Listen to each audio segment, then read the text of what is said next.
Welcome, ladies, to the Real Estate InvestHER Show, providing inspiration, strategies, and insight to empower women investors to live balanced and financially free lives. Now, here are your co-hosts, Liz and Andresa. So in today's episode, ladies, we have Sharon Lechter. She started out as a single-family home investor and has navigated large multifamily as a result. I'm gonna love this episode. We go into so many different specifics about her journey. I think one thing you're gonna get a lot from is her relationship with brokers and how she was able to, move through that with not just grace, but with power and get a couple of her first deals underway and quite honestly, get taken seriously by brokers, which is always a hard thing. So you're gonna get some tips around that specifically today. Yeah. And I want to make sure you guys understand this. We're going to go over what she said exactly when she called the broker. And we broke down what are those very important items and pieces of information that you can adjust for based on your story and your credit, your past, what you're bringing to the table. So you can really leverage that in order to build a relationship with brokers or with anybody that you talk to. Welcome back, ladies. This is Liz. And this is Andresa. Welcome back to the Real Estate InvestHER Show, where we're so incredibly committed to empowering women to live a financially free and balanced life. Right, Andresa? We do that through all the ways that we're supporting women in building a global, intimate platform. So excited to be back with all of you each week. Thank you for being here. And Lechter, thank you so much for being here and sharing your wisdom with us and the women here, and excited to jump into your story because you have a lot to unpack of your journey of investing. So thanks for being here. Yes, thank you so much for having me. Awesome. We're going to jump into your story in a moment. But as we always do, for those who are new to our podcast, thank you for listening. Thank you for joining with us. We want to make your time literally as best spent as we can. So we like to jump in, but we do like to certainly share a quick tip, something coming up for us because we're in this with you. And, we want to share what we're learning and growing through along with you before we get into our guest story. So what's coming up for you, Andresa? So today I learned something new in the morning and I had like a aha moment, right? So for all of you that have been listening to us for all those years, you know how I feel about the privilege of being able to drop my son off at school and say goodbye to him and all of that, right? Well, we got to a milestone where I said, I would like him to start taking the bus, which is a small bus, not a huge bus, the bus that, because I don't want him to get super surprised later on and say like, what, it's a bus, right? That he said another day to me. And I was afraid of let go of that sensation that I felt every time that I dropped him off at school, that sensation of fulfillment. Oh my gosh, this is what's all life is all about, right? And then I was like, if I change that to the bus, how I'm gonna feel? I don't want to, do that. That's true. Totally. Well, but I felt the same way. And let me tell you what happened here. First, I was super afraid that I was going to be feeling like guilty and all of that. But the bus stop is on the corner of my house. I don't need to be on the freaking long line that doesn't make any sense for me for more than half an hour to pick up my son from school. And I asked him, how was your day? And he's like, good. That's all I get from my son, right? So the pleasure there was really mine, not so much for him. But one thing that I got it this morning when he went inside that yellow American bus was that I left and I felt it again. I felt the sensation because I focused on the gratitude. I was so grateful that I live in the neighborhood that I live. Grateful that I can drop him off on the corner. Grateful that there is a small bus and the bus driver is lovely, older, grandpa. Lovely, lovely. and that gratitude and that moment, I felt the same. So I was like, okay, I got the sensation, the same sensation as before. And the reason why I'm saying this to you to relate to real estate is just because sometimes we get so attached of doing things one way that we don't open the space for other ways of doing the same thing. I gained on my day an hour and a half back that I could do whatever I want with that, right? But I gained that back without losing the sensation that I was always really hang up on. So I just wanted to share with you and encourage you to look around and saying like, what are the things that I am like really hanging on it for dear life, because I don't want to feel any other way, shape, or form. But I also don't see another possibility of doing. Encourage you to take a quick look at that. I love that. And I love that you had this, you were connected to the feeling and then you were able to like recreate that a different way, right? Because it's not just the thing, it's the feeling we get. We get so attached to the thing too. I thought was the thing. Yeah, right. So I love that. Yeah, great. Good stuff. Good stuff. And I always wondered, not to go off on a tangent really quick, Oh but gosh, what do you wonder? But why aren't there seatbelts on buses? It's a little weird. Literally, there's like 30 children on a bus with no seatbelts. Well, I asked that, right? But I anyway. asked that because the small bus, they do have it. The big buses, they don't. Long story short, listen, for that bus to something happen, in a crash, that's right. what I heard. It's impossible. However, I went to a pumpkin picking another time with my child. I was on the bus and I flew with a speed and like the speed bumps. So I do not have an answer to you. I don't really try to think about it too long and just send my kids on the bus and pray. So that's my reconciliation there. But anyway, Lee, thank you so much for being on our show. And we like to kick things off with what lesson has been the toughest or has taken you the longest to learn in your investing career? Thanks for having me on the show. And that is just such a great question. And I would say that the thing that I would have changed is just not trying to do everything myself from the start. And if I had built my team and added more team players early on and really leaned into resources like coaches and mentors from the start, I think I would have gotten to where I am today even faster. And we're going to dissect. We're going to dissect what is Lee doing now, but talk to me about your journey for a second. Did you start with what you do right now in mind? Because sometimes people don't get started because they don't have a very clear picture. So I'm just curious to understand what was your thought process, how you got to where you are right now. So I am actually a PA, a physician associate. My husband and I are both PAs, and we graduated from school back in 2010 with about $300,000 of student loan debt. And that felt just really crushing at the time. So we made a massive action plan to pay it off. And so we worked 2 jobs, 80 hours a week, nights, weekends, evenings, holidays, and we paid off that debt in 3 years. And congrats.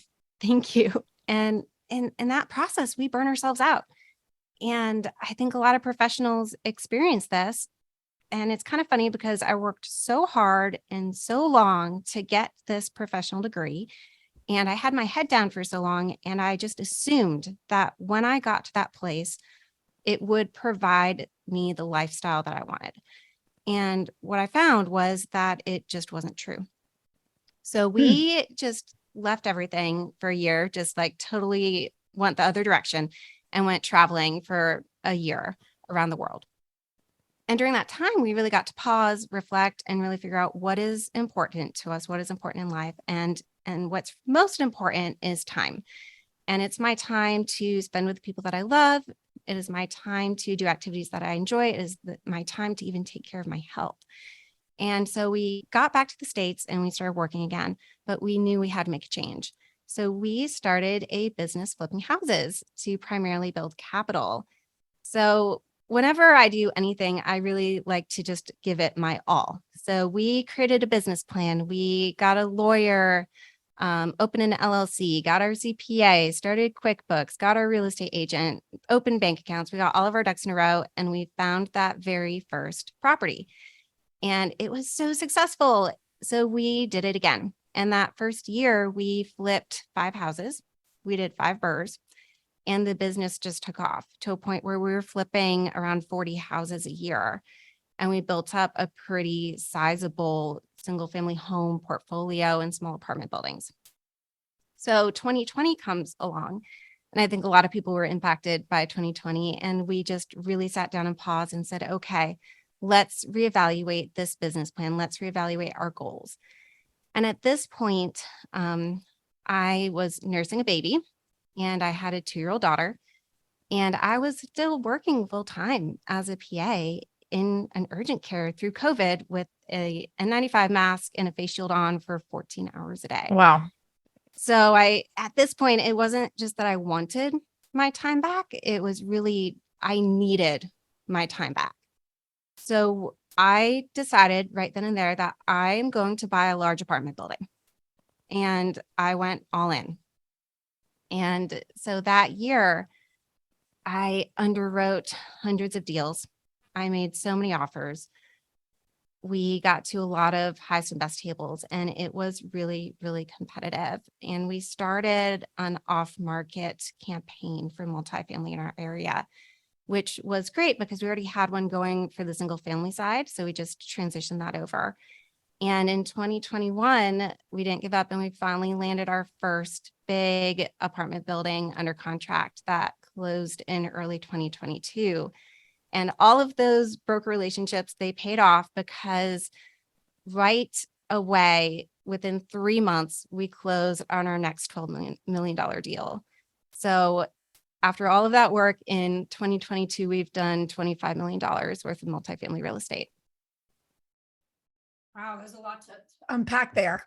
I And you know, let's start here, because I think so many people, so many women, I'll speak to that because we know we speak to them, we connect with them. So I know a lot of their we know a lot of their challenges and frustrations. Scaling is a big one. And so even just back to your journey of scaling from, you said five burrs to 40 in a short amount of time, right? Yeah. In a fairly short amount of time.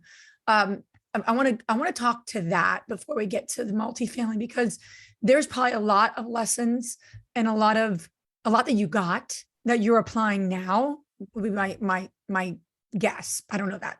So what do you think would be like critical as you look back of, you know, maybe the critical things you put in place to be able to scale effectively? Because that's no easy feat, 40 houses a year. That's scale. And you know, some people want to get to 10 or 15. So walk us through a little bit about what worked for you and your husband. What were some of the key learned lessons as you look back, you know, as women want to scale any kind of niche, quite honestly, from flipping to another niche? What would be some key lessons or key things you took away? The biggest thing is like I said, is getting it set up correctly from the beginning so that you're not trying to go back and fix everything. So just having those team members in place really allowed us to scale. We had a really an investor friendly agent who was getting us deals all the time. And we had a contractor who just really enjoyed working with us, and they were able to grow their team alongside ours. So we had the workforce in place. And with those two key players, the construction team plus the deal flow, I think it just allowed it to flow really, really well. I'm curious too, because I see a lot of like planning before the shooting, right? Mhm. There's a lot of planning that you're sharing it. And you don't know when you don't know when you're doing certain things until it's like really in front of your face. What I'm hearing from you is that you had key players that were experts in the areas that you were not. Talk to me about from the team building point of view. How did you vet them and and made sure that you were able to hold them accountable throughout? So we started with referrals, which I think is really, really important to network with other investors in your area and find out who people are using and get word of mouth referrals. And we didn't just, dive in at 40 flips a year. We started out with just a few.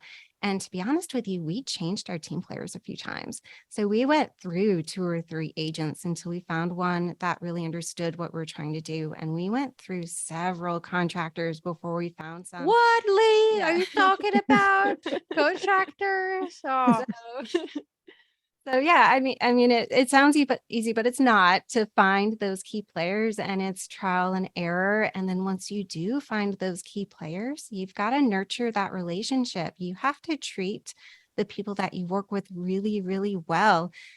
Specifically with contractors, don't nickel and dime your contractor. You have to have a mutual trust between you if you want that relationship to grow.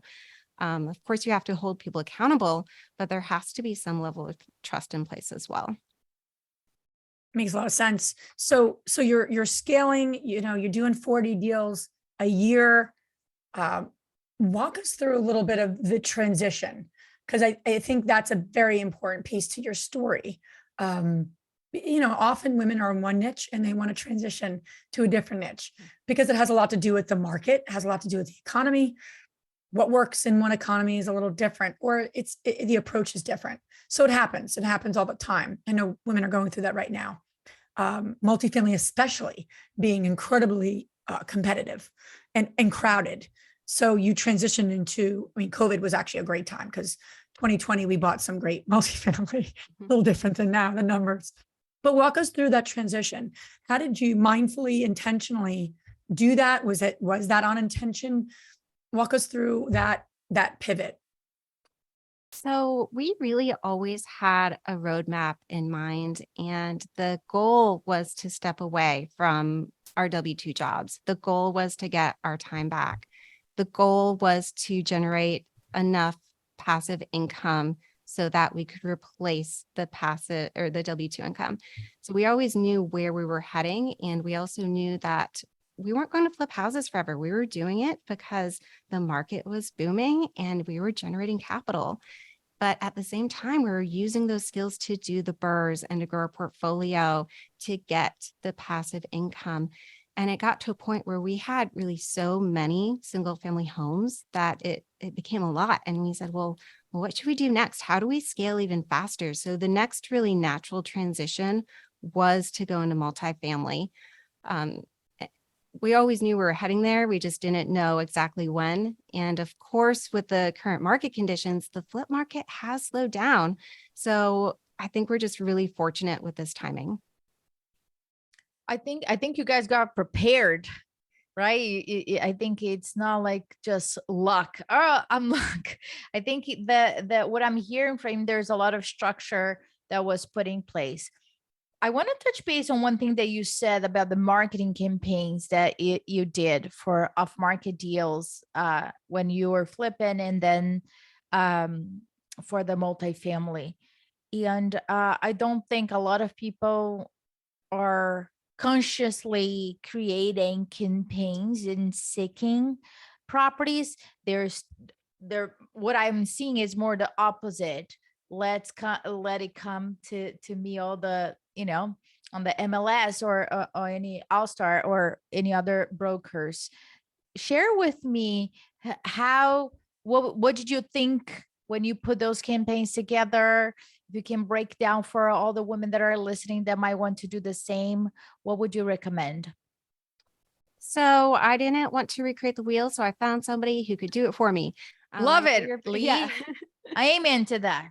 Yes, I know you're big about that, Andresa. So we partnered with somebody who was already doing it, and it just really worked out. It was, mutually beneficial because they were finding leads and we were a buyer. So it was great. So we helped to fund that campaign, and then we bought the deals. And we used the same strategy of the skip tracings and cold calls to target multifamily in our area. We like to be local to have that just competitive advantage. And we found somebody for the multifamily, just a older owner operator who had owned this place for 30 years, just a couple blocks from the ocean front. And he was so tired of speaking to brokers, and he really just liked our story and wanted to sell it to somebody local who was going to take care of his property that he cared about so much. Let's talk about that property. What size was it in terms of doors, and, give us some more specifics. That'd be great.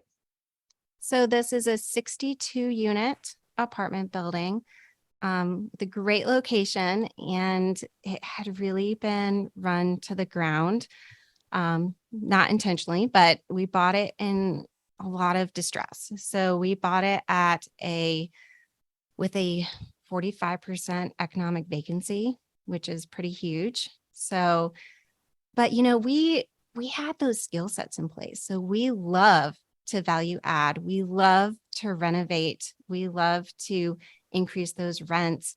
And this was just really right up our alley. It was exactly what we could do and execute. So we knew we could take it down. I want to just mention that so many people, when they looking to buy multifamily, end up going towards properties that need a little paint, need a little something. We're going to bump rents. We're not going to do too much to the building. Lee, I'm also in the multifamily space, as well as Andresa.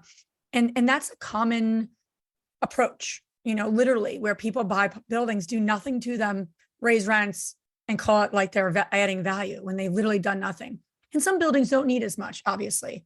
But I just want to put a pin in what you just said, is that there's actually less, the crowd is less, busy, if you will, for the properties that Lee is speaking about. And I think in an economy we're in any economy, you have to keep asking the question, how do we observe what everyone else is doing and do the opposite?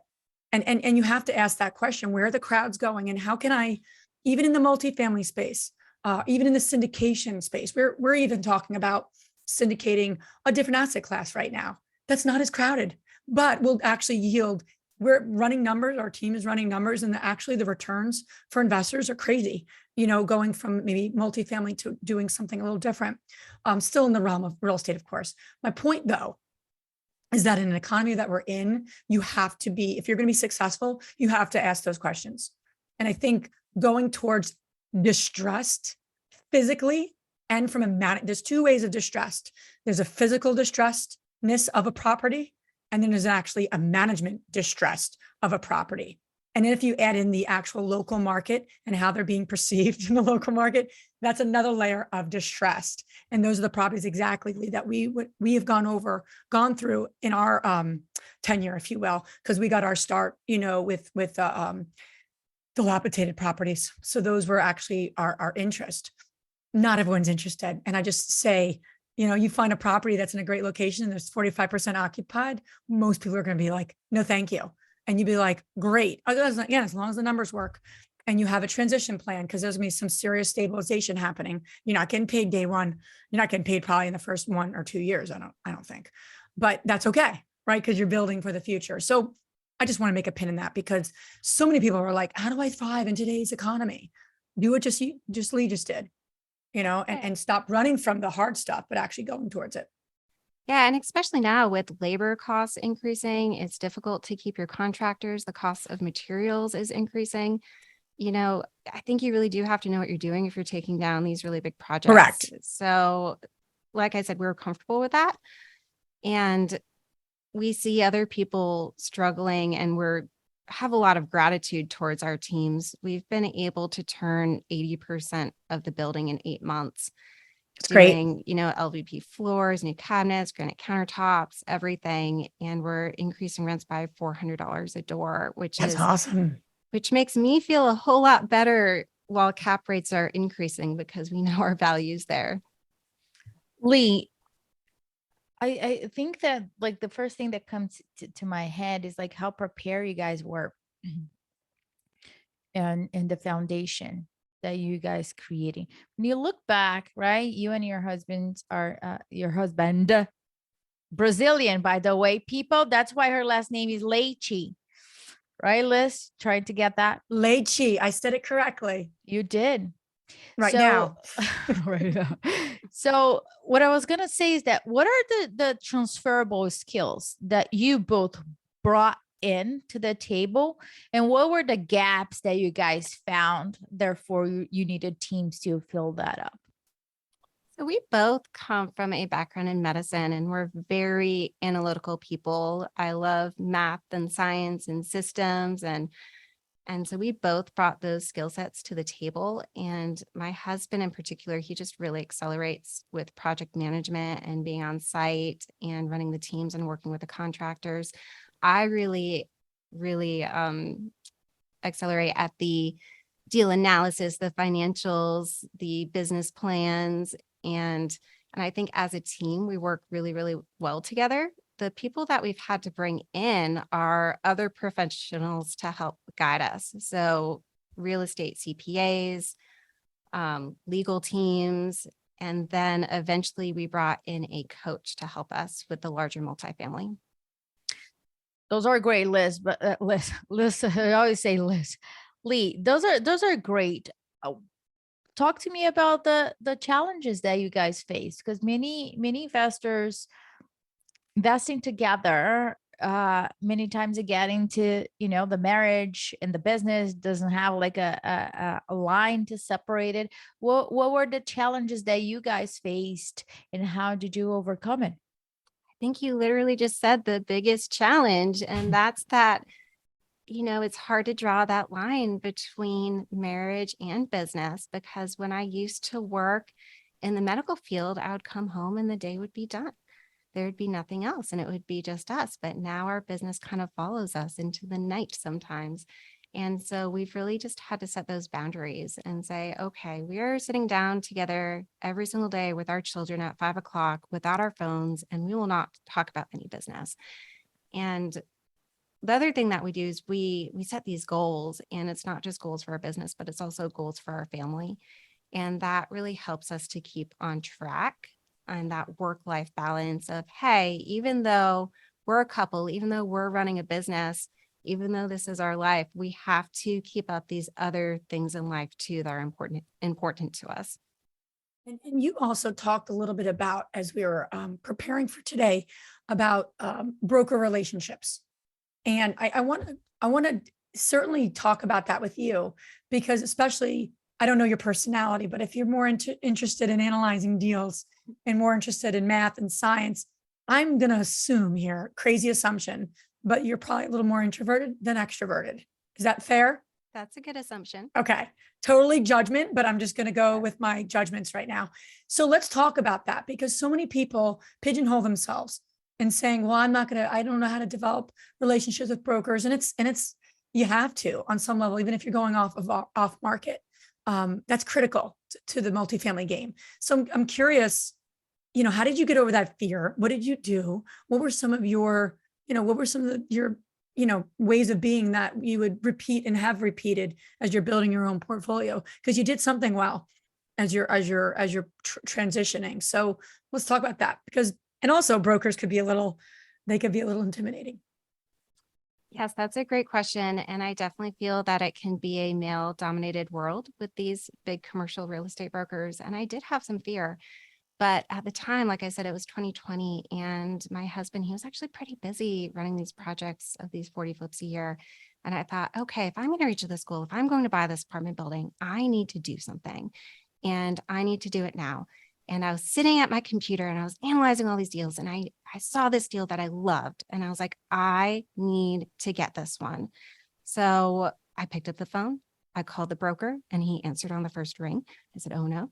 And I was praying that we went to voice message, right, people? Can somebody relate to that? You're nervous, right? Or like, for the love of God, goes to voice message. I don't want to talk. And then what did you say to him or her? Like, I'd love to know what you said, because that's so, we've been working on that with some of our members, of just being able to share your street cred, especially you're moving into a new niche. So do you remember what you said to him? I said something like, hi, my name is Lee Lechter. I'm a founder of 25/8 Capital. We are buying large multifamily assets. I've flipped more than 150 homes, and I love this deal in North Carolina. And he took me very seriously. We got a tour set up the following week, and it just went great. All right. We can't do role playing on a podcast recording, but I want to break down what you said, because what you said is very much something that everyone listening can take as a model, right? For those like, what do I say? Because literally it's something we just worked with a group in our Strive group. Number one, you obviously were succinct. Number one. Number two, you upfront established your credibility and your street cred. And you did that. How you did. I'm going to go there. Don't you worry. Thanks. You did that by saying, excited. You did that by saying what your business, that you have a business, right? Obviously that's important. And number two, you then went into specific, but very quick detail of what you have done. I don't know what you exactly said, but you said we flipped 100 homes, or I don't know the exact verbiage. But numbers. So if people say, oh, I'm a real estate investor in Minnesota, sounds vague. If I say, I'm a real estate investor in Minnesota, my portfolio is worth about $14 million right now, and I'm transitioning into the multifamily space, would love to chat with you about the market. Very different. 14, because people hear numbers. Even saying, we have to watch how we say numbers. You could have said, oh, I've invested in single family homes. You could have said that, and that wouldn't have been very impressive. It sounds like you've invested. Okay, it sounds kind of wonky versus the number of 100. And even if, and I want to just make this very clear, as I think we're super passionate about this, everyone has something to share. Everyone has street cred, and your street cred is, don't dismiss it. Even if you've done 2 deals, we can look at those numbers, I'm sure, and pull out the piece that's like, okay, highlight it. I just really wanted to put a pin in that for you, Lee, because what you did so beautifully made a difference, because then that broker is going to take you seriously. Can I take one more thing here? Because we have a lot of realtors listening to us as well. So if you don't own your portfolio yet, which we are working with you with our EXP team in order for that to happen, I want you to, your street credit, talk about the transactions throughout your career or the past 6 months, 12 months. You put the numbers into the amount of transactions that you were part of. Don't forget that. Just want to make a. I love that. And also we're going off on a street cred tangent here, but this is important because women undersell themselves all of the time. And we are on a mission to stop that. We have to stop doing that. It is not helping anyone. It's not helping our movement. It's not going to help young children, young women, young girls. For me to undersell myself, I'm teaching my daughter to undersell herself, right? So we're really big into stop doing that. And then I've changed my train of thought because I'm on my high horse. No, we're going to go back to Lee's conversation with the broker. Yes. No, I had a thought all around that. I had another piece, but we'll move on. It's okay. I lose my train of thought a lot, but it's so important. I have it. Came back.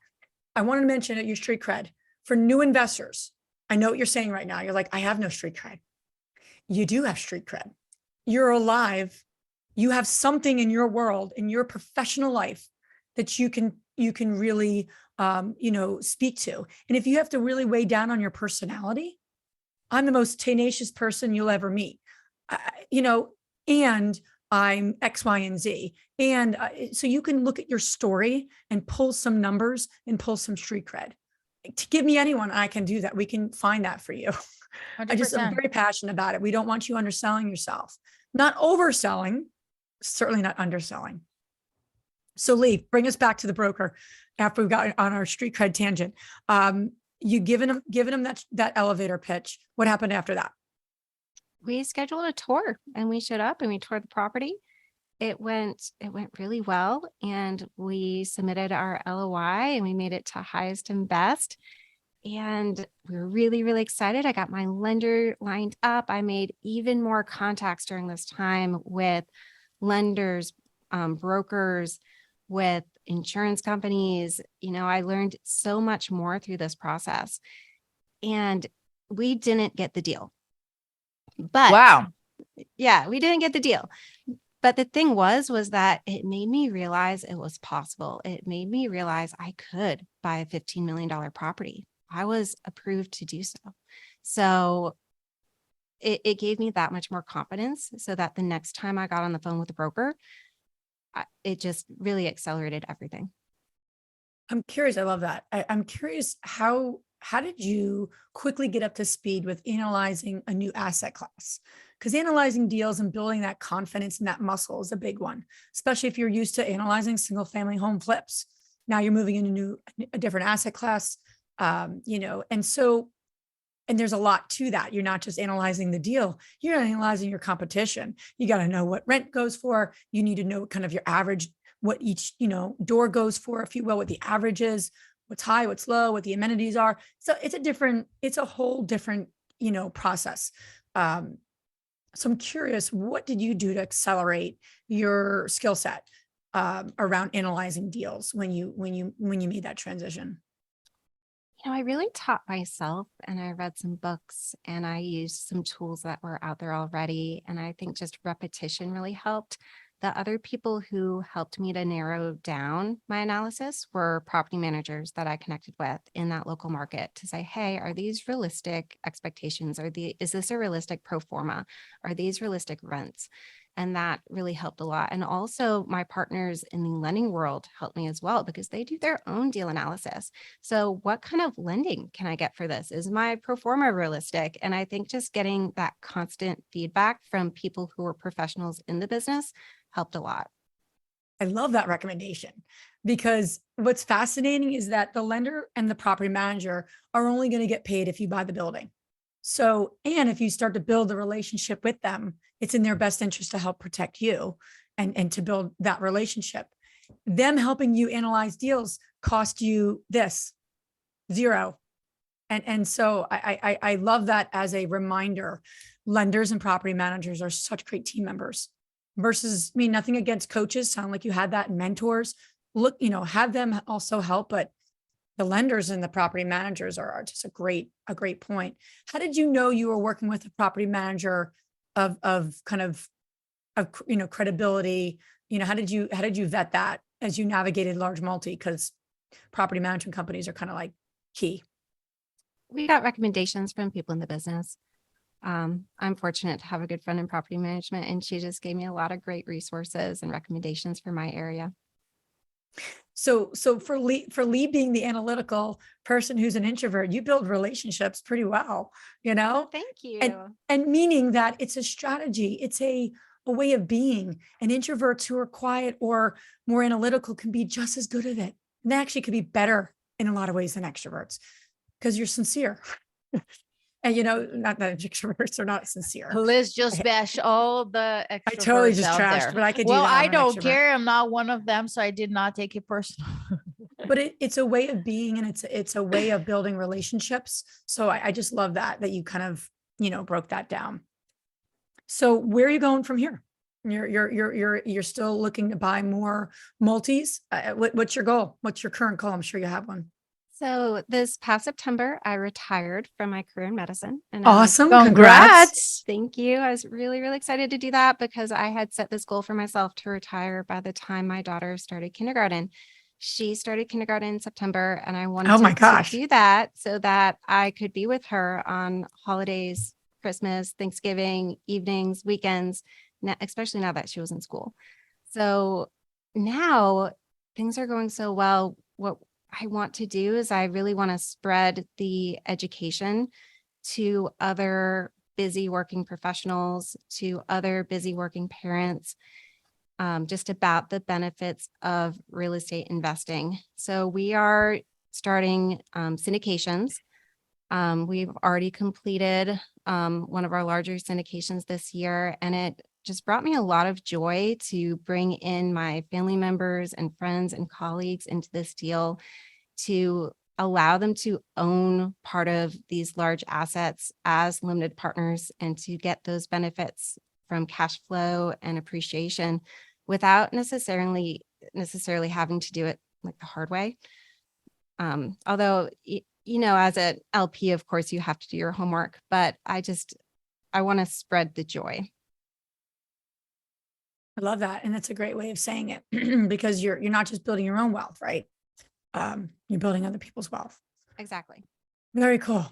Lee, where can the ladies listening learn more about you and follow you along your journey? So you can find us at www.258cap.com.